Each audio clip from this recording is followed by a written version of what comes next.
Hi, everybody. Welcome to the Steve Kenyon Podcast. I'm Steve Kenyon, and we want to say thank you to you for joining us. I hope you will like and subscribe to our social media sites, our Facebook page, our other social media sites, 8 Seconds Media Facebook page in particular. Please like and subscribe and join us as we share some of the latest in the world of Western sports. This week, the Pro Rodeo Hall of Fame and Museum of the American Cowboy announced its class of inductees for 2025. You will hear from one of those inductees coming up. Great visit with Stran Smith, the 2008 world champion tie-down roper. That's on the way on the Steve Kenyon Podcast. We'll get to it on the other side of this timeout. Stay with us.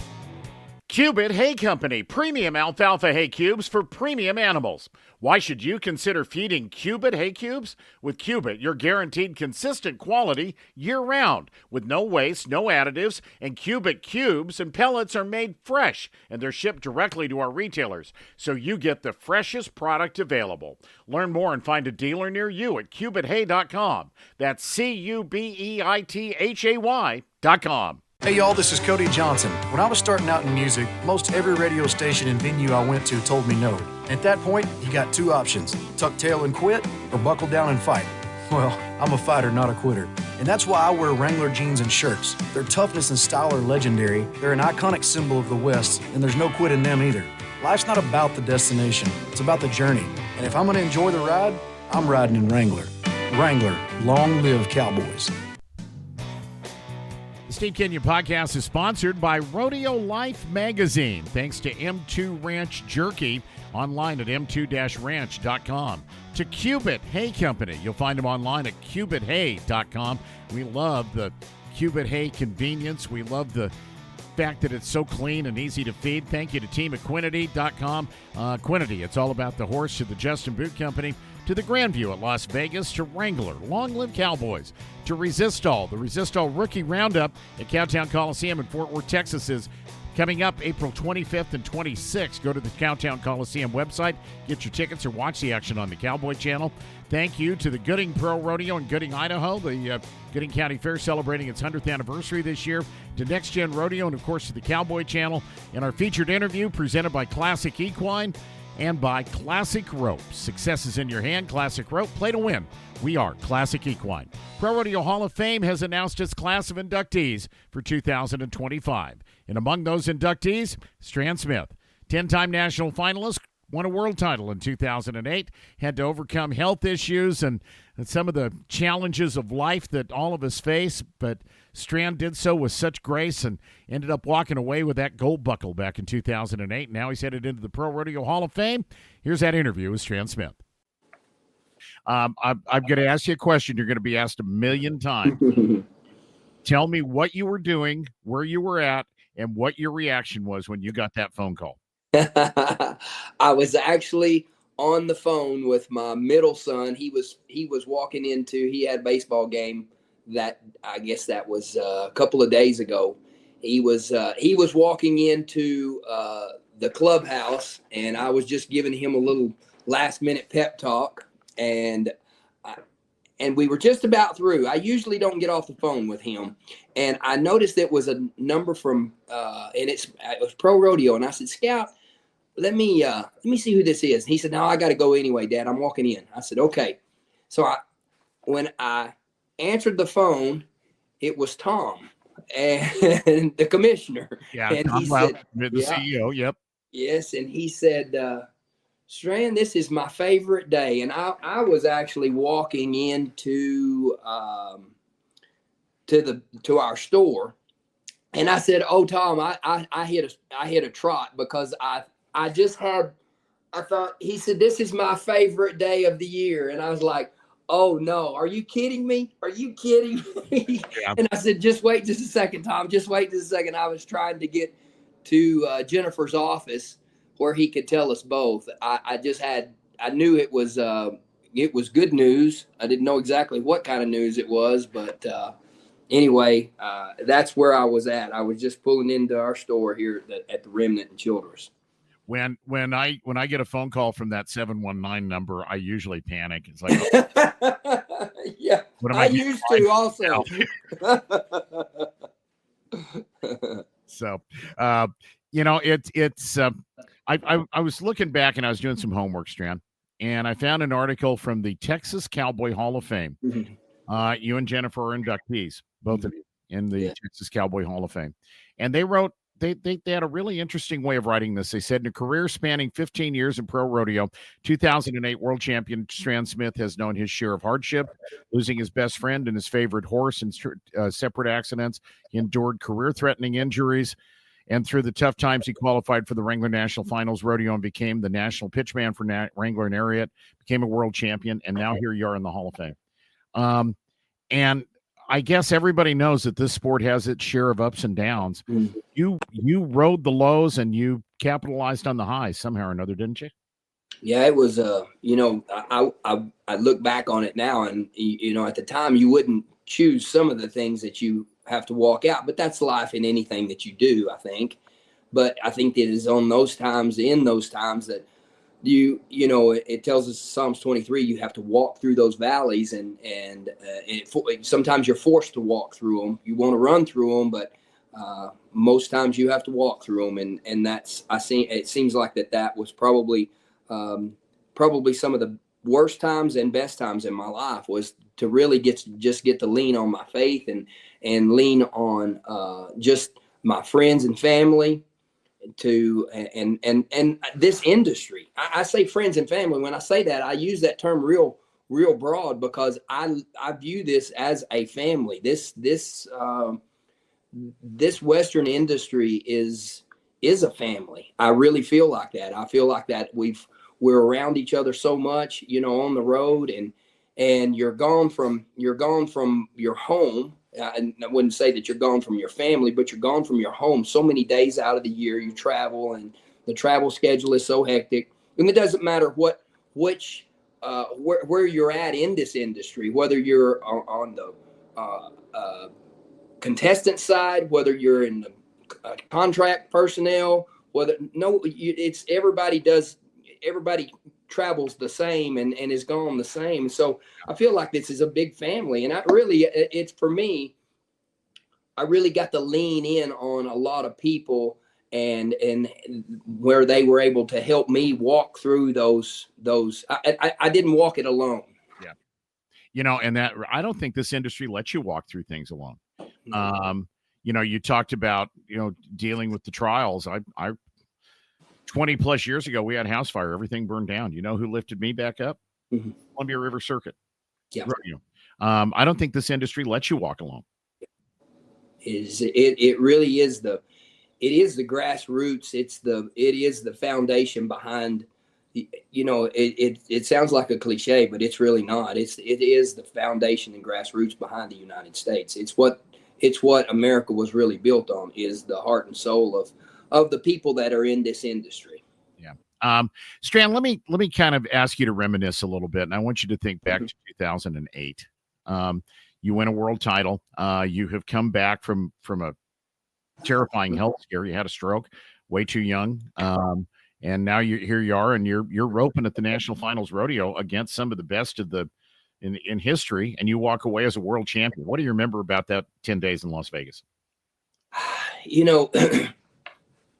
It was every year at the finals was of course your highlight, because you're roping at the finals, and I had been there before and left. I felt like a failure, but it really wasn't. You deal with those highs, the lows, and you come home and you go back to the drawing board, and you really try to figure out how you can be better and what you can do to improve. And I really was from 06, then I made the finals in 07 and in 08. I really remember I was taking it all in, because I knew I was on the clock for, my career was winding down.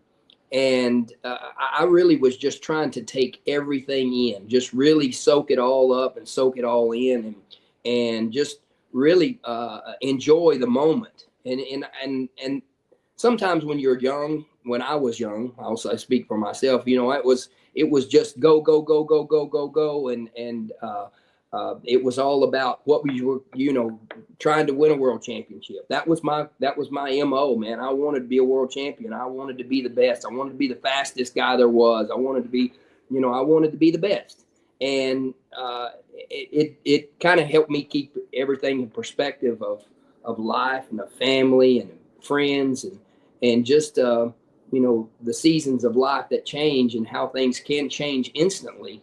And you just walk it out step by step, day by day. And that was really what I was really trying to do that year, all year long. It really wasn't a magical year as far as where I just won everything. I had years in the season that I had better years, but I just tried to stay consistent and just, really never let myself get down. I feel like that was probably one of my best qualities about rodeoing is I tried to just stay on an even keel. I didn't let the highs be too high and tried not to let the lows be too low and keep everything in perspective. I was getting to do what I love for a living. And there's a lot of people that's not near that fortunate. And so every day was a blessed day for me. I had my family with me on the road, and the boys were healthy. Jen was healthy. She was able to do the telecast stuff. And so anytime I got to talk to her was a bonus. And so it was really, that year was really just I remember that year. I journaled a lot that year. I went back and looked at those things and saw where I was at when I was at Casper, Wyoming, whenever I was going to Calgary, and how things happened and how you didn't, like I say, it wasn't a magical year that just everywhere I went, I won. But even in the times that you kind of maybe not in a slump, but just not really rolling, how much fun we were having. Yeah. I looked up an article from calfroping.com, and this is something that they reprinted actually from the Team Roping Journal. For many years, Stran Smith held down a prominent position on the dreaded best guy to never win the world list of world-class tie-down ropers. And at 38, we all, even Stran, had to wonder if he'd end up going down in professional rodeo history with that title. Was that on your mind at all? I would be lying if I said that wasn't something that, that was still a goal, but I wasn't going to let that define me. That was going to be whether I won a world championship or whether I didn't, or whether you put some kind of title like that. If I'm associated with that, then at the end of the day, and that would have meant I was pretty good, so, but that really wasn't something that I really, I had truly laid it down at the foot of the cross and just, hey, I know your plan's perfect, God, for my life. If that's what you have for me, great. But if you don't, that's even better, because I don't want it. And it was one of those things that I felt like whenever I did receive it and won the championship in 08, it was so sweet to me because I knew the struggle and I knew all of the sacrifice that so many people had made to help me get there. And it was such a big deal for me and my immediate family, but I had no idea the impact that it was going to have to so many different people. I mean, if you watch the interview, there's two people that you see in there that are not really family connected to me, but you see them in the background and you go, oh my goodness, that's Kay Blakely. She was with the PRCA for years. And Keith Martin, both of them are in the background and they're both crying. And I was like, really? Oh, God bless Keith and Kay. You just like, how, that had that big of an impact in their life, and it was so many people that I still get people that tell me that was their, of all the NFRs in all of the world championships, that was the highlight of their, their rodeo highlight was that when Jennifer got to tell me and interview me, and I'm like, It was not just a big deal to us. It was a big deal for our industry. It was, I don't know whether it was people that were kind of feeling sorry for me or what the deal was, but they had seen what we had been through. That's the thing. It's everybody goes through things in life. It's the crucibles of life. It's those spiritual markers that you come back and you look at and you go, man, God's good, man. He was good even in my bad times. It was, and it didn't take a world championship for me to get to see that. It was through that process of getting to see people support me and love on me, and not just me, my whole family, through every bit of it.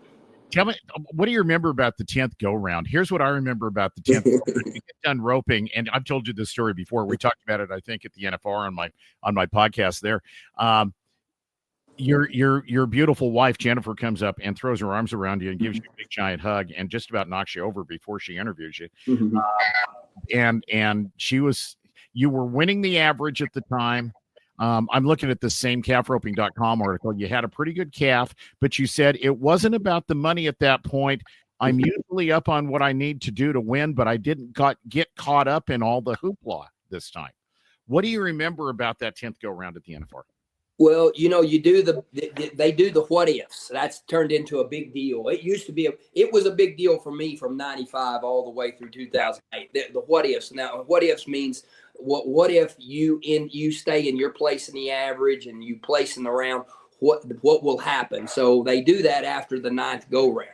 And that was my prayer always, was let me be in the mix after the 9th go round. That means you're got a chance at winning a world championship in the 10th round.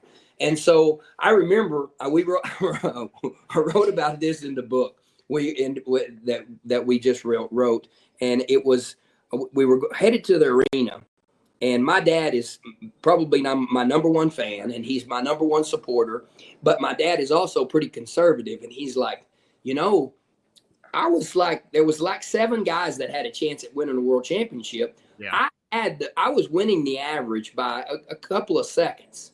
So if I just went out and made a good run, I'm going to win the average, which at the time I think it paid $30,000 or something like that. And he said, don't get so caught up in trying to win the gold buckle that you throw away the average. So, and I told him, I said, Dad, you know what, if we're sitting at a red light, and we were 2 blocks from Thomas and Mack, and I said, if somebody walked up to me and handed me $30,000 right here, I rolled the window down, they hand me $30,000. I said, you know what I'd do with it? I'd throw it out the window. It's not about the money, right? I'm here for one thing tonight. That's it. I'm here for that gold buckle. And so when we got there and we saw that I had a pretty good calf, like you say, she was a good little motley faced black baldy. And the only thing that bothered me about her was she had got up. She tried to tie. So I just thought to myself, just go tie her down. Go tie her down. No wrapping a hooey, Stran. No wrapping a hooey. Yeah. Well, I'm watching what's going on, and I'm like, I know that I need to win first or second in the go round. And there's been few times in my career that I really not blanked out, but was in the zone so deep that I couldn't hear, and time slowed down. Yeah. And I remember that was one of those times. I could still smell the way my rope smelled. I still remember seeing her when she stepped to the right, and she's out there about 5 more feet further than what I would have been comfortable to throw my rope. Put a wrap and a hooey on her, didn't you? And then I turned her around, and when I got her turned around, I flanked her, and I threw my hands up, and I looked down. I'm like, that's a wrap and a hooey. I'm like, oh no, man! I'm trying to get back on Destiny. I get on her and I'm counting. That's and of course she stayed tied, and it was. I will say I had a pretty good tight wrap and a hooey on her. So and she did take the tie. It was such a relief for me at that moment because I didn't blank out, but I was just in the zone so deep that really I was just reacting at that point, and ended up winning, winning second in the go round and winning the average, of course. I really didn't know. I had no idea that I had won the. Let me tell you. I want to tell you one. Look, we've got a second here. I want to tell you this. So just to let you know the relationship between me and my family. Yeah. Okay. So I've already roped. I'm sitting over there. I've won the average, and the average winner makes the victory lap. So I'm sitting over right at the gate where I'm gonna make the victory lap. Well, there's 6 more guys left to rope. So I'm sitting there with Destiny, taking my cinches off. Now I'm starting to try to figure, okay, now what has to happen with each guy? Because like you said, I really didn't concern myself with all the figures, and I always had done that before, but I had usually roped later. I was the first of the guys that had a chance to win the world. So it really didn't matter. I didn't need to figure what they were doing and try to do all the math and all that before I roped. I just had to do what I had to do. I knew I had to win the average and then place in the round pretty deep. Yeah. So I'm sitting there and I'm watching these guys rope, and it seems like there was 36 of them left to rope. That's what I'm not. Every time you win something, you're winning something at the finals. It seems like I've asked people before. Yeah. I thought they only let 15 guys in this deal. I didn't know they let 50 guys rope, because it seems like there's 50 to rope. So, and they're all really good too. And they're all really good. Every time you watch a guy right in there, like, oh man, he could get me. So I hear somebody hollering my name from on the other side in the moat. I look around. It's Trevor. Trevor is actually winning the world at the time, and he's the last roper. And he said, I look, and he's hollering my name, and he motions me to come over. Come here. Well, he's 2 away from roping. And so I jump the fence, I climb all the way all over the chutes, to get to him. And he says, what do I have to do? I knew what he's talking about. Yeah. What do I have to do to win the gold buckle? And I said, you got to beat me in the round. And he said, okay, take this second rope off. So we took his second rope off, because I was 7-2. He's got to be 7-1. So we jerk his second rope off. Now he goes and ropes, and he ties his calf in 8. He had a little trouble. And Trevor had a little bit of, he had tore his knee up, and he was struggling with that through the middle of the finals. And anyway, but I've never forgot that, because in the heat of the battle, for a gold buckle, and that's the thing. That's the great thing about my family, is we're all for each other, but we want each other to win second, third, fourth, fifth, sixth. You know what I mean? You're going to get the best of everybody. And in the middle of that, he asked me, what do I have to do? And not only did he ask me, he trusted me enough to tell him, because he knew I would know, to be able to tell him that you got to beat me. Yep. And you got to be 7-1. And that was always something, that a little deal for Trevor and I, that we've always had, that was a pretty special deal for us.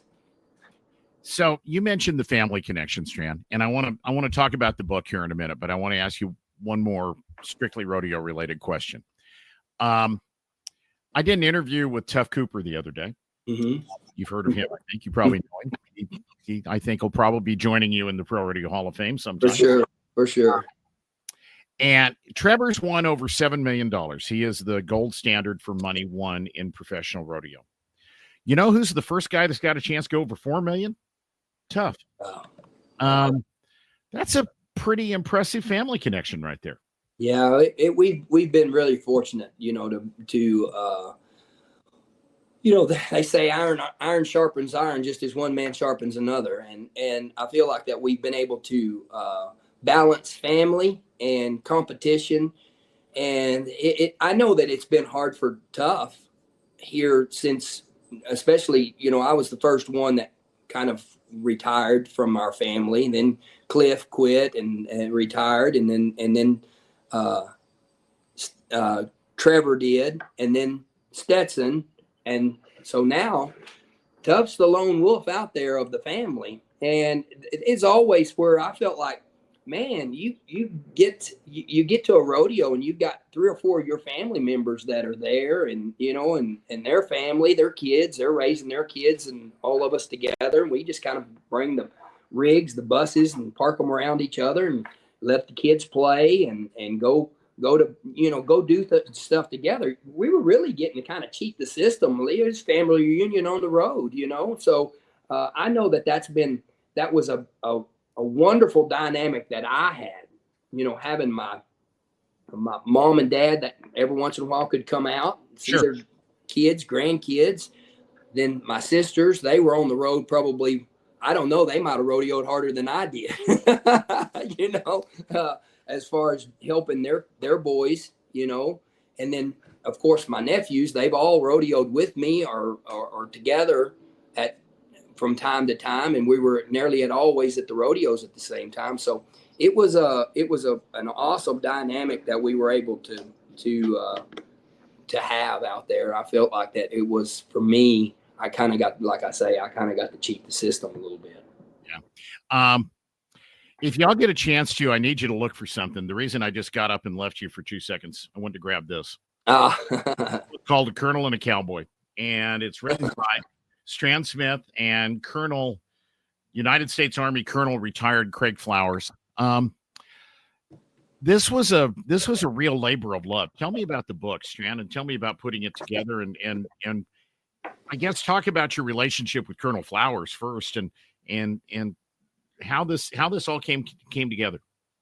Yeah, my boys were, I guess, with the way I met Colonel Flowers was he was doing the life coaching at the leadership coach at a leadership academy, a football leadership academy down in Abilene that my boys were invited to. It's a quarterbacks and receivers camp. And so we started going in with Stone when he was in junior high. And so we went all the way through Scout's senior year. So for about 8 years off and on, I would go to these camps and we just got to know each other and really bounce things off of each other. And what I really appreciated and loved about Colonel Flowers was he was implementing something that I had started implementing in my own schools. Was while the students were out with the instructors, he would keep the parents up in the classroom setting, and we would talk he would just talk to the parents. I'd started doing that at my camps. I'd let Stetson and Cliff and Marcus or Trevor, whoever was there helping with the camp, I would let them take the boys down to the arena, and I would keep the parents up in the classroom, and we would talk about where the struggles and the things that were working, and just really strategize and talk about the different things of raising young men and young women. And so I really connected with Colonel on this, because that's what he was doing, and he was getting intel to be able from the parents, because I have learned this with my own boys. I can say something till I'm blue in the face, but if I let Stetson or Cliff or Tough tell them, it's like the gospel. The heavens opened up and they've heard a straight word from the Lord. And I'm like, I've been saying this for 6 months. In fact, they actually learned that from me, but it doesn't matter. It's received so much better from an outside source sometimes, or maybe it's just something that it just validates what Dad's been saying. But that's what he's getting. He's getting intel from these parents. Is there something that your son is struggling in? Is there something that we can address and I can bring it in the back door and kind of touch on? And he does an amazing job of being able to do that and implement it into a story. And that was something that I really learned and saw from him, that I'm like, that I've seen that. I watched how that works. I've been doing that with my nephews for years with my boys, because my boys think that my nephews, their first cousins, are the greatest thing since sliced bread. So they really do appreciate and take what they have to say to heart. And that was the way our relationship started. And it actually went from there to where I invited Colonel to come join me in my camp. I even started to call them the academy. It wasn't even a roping clinic anymore. We're going to call it a roping academy. And so we started in, and he came, and we sat down together with these parents, and man, it was just like we worked really well together. And after seeing this, we were kind of like, how in the world, a colonel, an Army colonel, how is that and a cowboy really, how do they connect like this? Well, it's the same principles that we've been using. It's just different techniques and different ways, but they lined up so perfectly. We're just like, this is odd, man. This is a really unique dynamic that we have. Jennifer she's just like, you two are kind of like you're finishing each other's sentences. And so we started joking about, we need to write a book, and we're going to write a book. We're going to write a book. And he was doing a radio show, and he did a radio show on the ESPN in Austin, and he announced it on the show. And I'm going to write a book with a cowboy, Stran Smith, and like, holy moly. So he's put us on the clock, and then so when we went and did the camp, I put him on the clock. I said, hey, Colonel's already said that we're going to write a book, so we're going to write a book. And it was the 1 year anniversary was just in March. 1 year ago in March, we said we were going to write a book. And a year later, we not only had the book written, we had done the audio version also. So we finished it.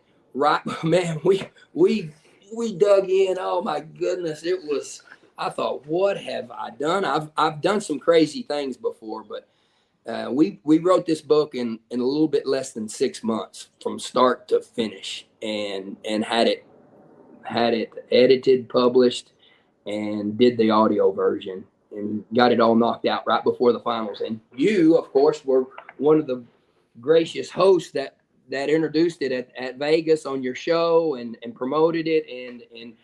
And I see your book right there, and I can tell that book's been read. It's been messed with. So I always appreciate that. So there's something interesting you did in the book. You go through, I'm looking for chapter 4 right here, character reps versus physical reps. Yes.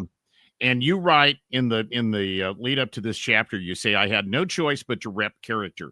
All of my physical reps were simply not enough, and most of the time I was injured. Through my thoughts, prayers, behavior, and actions, I was practicing repping character without realizing it. I told you before we started this interview, Stran, that I thought part of the thing that made you Hall of Fame worthy, and I'm just going to say this publicly because I believe it, not just because you were a great roper, because you're a great person. Well, and is that part of that right there, what I just read to you? Yeah, Steve, I heard something, and I can't take ownership of this, but I do own this, and it's been something that I really, really wanted to do, as not just as a roper, but first and foremost as a husband, as a son, and as a dad. I didn't want my ability to take me somewhere that my character couldn't keep me, and so I thought, if that's going to be the case, then I need to work as much or more on that than I do on my ability to be able to my skills as a roper. And so that's something that, it's the investment in the arena was everybody that makes it to the national finals and that wins a world championship, that's fortunate enough to do that. There's an extremely large amount of investment that has to be made. You have to sacrifice a lot. You have to put in your time. But I didn't want to just put in the time in the arena. I wanted to put in the time and lean on my faith and lean on God, and not just really lean on God, but really hand it over to God. And for me, that was not, it really wasn't that much to do with me. It was more of me just saying, I don't know where you want me, Lord, but whatever it is, whatever you're saying to me, I want to hear you and I want to walk this deal out. I'm going to make mistakes. I suck at a lot of things, but I don't want to suck at hearing you. I want to hear what you have for me. And then I want to be able to step into that and be able to, so help me to be able to work on my spirit man more than I work on my physical man. And that was a goal of mine, is to really invest into that side of it, to try to be the man that I wanted to be inside my house first. I did not want to be this guy that everybody, oh, he's the greatest thing since sliced bread, and then walk into that house and my boys go, oh shit, here comes Dad. Yeah. You know, I was that. I'm not saying I am, but if I can step back and let God have His will and have His way in my life, then that's whenever I'm operating at my full capacity, is whenever I'm really walking in faith on Him and what He has for me, and as a husband, as a dad, as a son. That's what I really, as a brother and as a friend.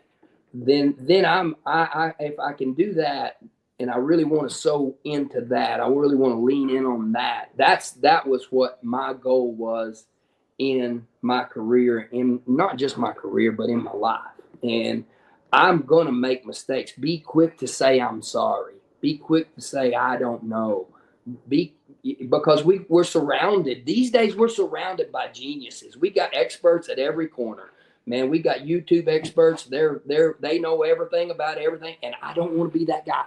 Yeah. And guess what? I am that guy a lot. I have a little plaque that's in the shake room, and we call it the shake room. It's right off of our bedroom. We have a little room that we've made to where we make protein shakes and coffee and whatnot. And that I walk in there every morning first, make my coffee, and it says, I'm not saying I'm a control freak, but I can show you the right way to do this. It's just a reminder me every day. Hey, you have to step back, let God step in. Step back and let God have His will, have His way in my life, because I'm going to screw this deal up. I'm going to screw up 50 times a day, but probably before I get out of bed. But if I can step back and me decrease and Him increase always, then I feel like I'm on the right path if I can do that. The book is A Colonel and a Cowboy. Look for it. And you need, if you haven't seen it, Stran going into the Hall of Fame is a good chance to remind everybody about it. It's a really, really insightful piece of work. Stran, I've got two final questions for you. Okay. Would folks who are not deep into the rodeo business, we've got this image of the rough and tumble cowboy out there on his own, the fiercely independent guy who's not afraid to party a little on a, whatever. Would folks be surprised if they found out how many rodeo athletes are pretty deep in faith?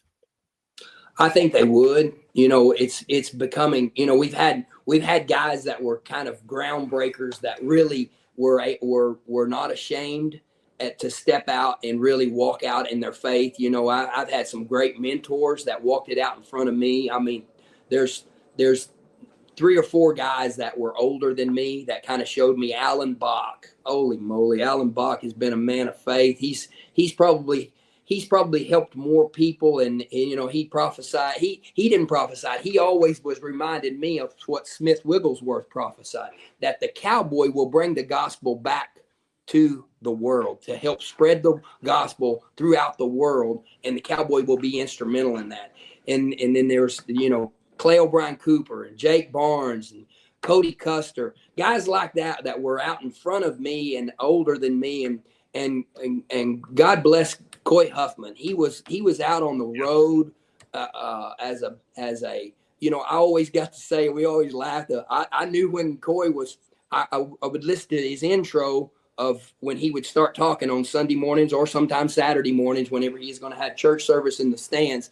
And I'm like, when he would say, "Tell Texas," I'm like, oh boy, I'm up. He would call me out. He kept me ready of giving my testimony. He would never give me any heads up. That's usually how you had your heads up, was he would, when he was introducing who he was going to have as his guest testimony. So, he would keep you ready in season and out. That's for sure. But I loved him and Miss Donna, and their ministry and their faithfulness of walking that out. And then, Ted and Linda Weesey, oh my goodness, they had the Cowboy Bistro for years. They were my mom and dad out on the road. So just people like that were sowing life behind the scenes and changing lives, one person at a time, one witness at a time, one touch at a time, one prayer at a time. And it would shock people, I really believe, to know that how many strong Christian cowboys there are, faith-filled, kingdom men and women that there are out on the road. Last question. July the 12th, you get to be welcome to the Pro Rodeo Hall of Fame. It's going to be here before you know it. Folks who Stran's never been at a loss for words, I don't think. What are you going to say? Have you thought about it? This is going to be a tough one for me, because